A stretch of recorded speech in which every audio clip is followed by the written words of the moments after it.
Hi, I'm Warren Brand. Today I'm visiting the Grand Union Canal as it passes through Stoke Bruerne and the Blisworth Tunnel. This place is a little gem with 2 locks, a tunnel mouth and local pubs. I'm visiting my old schoolmate for the weekend. This afternoon we're out for a bite to eat and a look around the canal. On this chilly winter afternoon we start off at Stoke Bruerne, tucked in the countryside just off the A508, about 3 miles south of Northampton. Stick with me to enjoy the views and places around here too.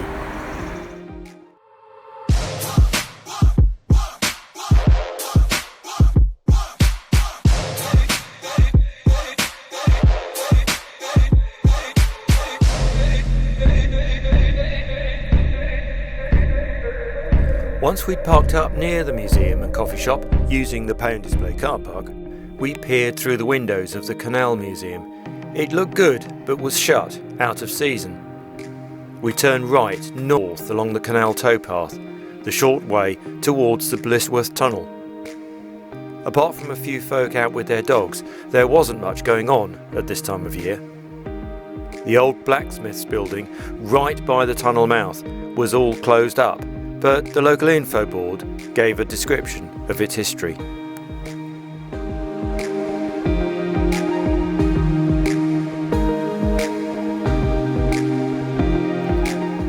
While my mate and I pose at the tunnel mouth in the winter sunshine, here are some tunnel stats for you. The tunnel is 3,075 yards long, that's just over 2,800 metres. It's the longest freely navigable tunnel in Europe. It's wide enough for 2 narrowboats to pass in opposite directions. And it's the 3rd longest navigable canal tunnel in the UK after Stanage and the Dudley tunnels. I think these 2 need a pilot to guide the boats through. Amazingly, it's even the 9th longest canal tunnel in the world.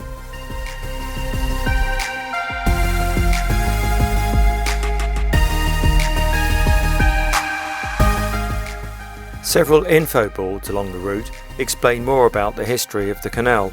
Apparently the canal company had a couple of attempts at digging the tunnel, quite an undertaking with just picks and shovels.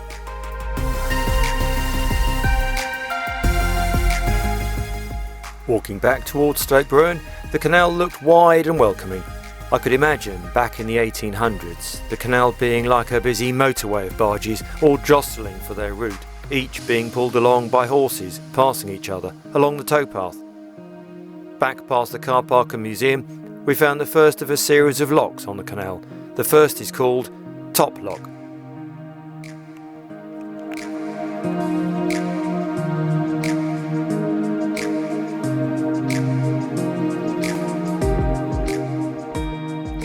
The Grand Union Canal dates back to the early 1800s and is part of the network joining up London to Birmingham. The info board describes how an additional lock, still in use and parallel to the original one, was added to increase the capacity of the canal in the 1830s.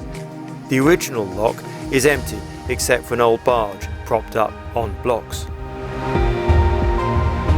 As we wandered around the lock area, a canal boat came in to navigate northbound up the canal. With no pressing agenda, my mate and I watched as the boat rose up in the lock and escaped its captivity once the upper gates were opened. Just south of Top Lock is a road bridge, and next is Lock 15, with the navigation pub right alongside. The map here shows the southern end of Top Lock with the pubs marked. I've cheekily used the map from the Canal Trust website, so acknowledge their work here for that. My mate and I stopped in for a pint and a bite to eat as well, as watch the winter day go by along the canal outside.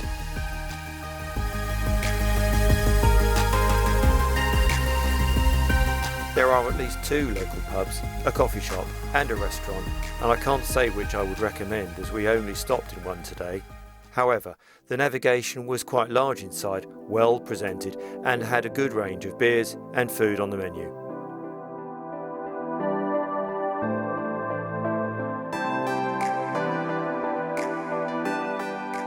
Back outside with the afternoon sun fading away, we took the short walk back under the road bridge to Top Lock and our way back to the car.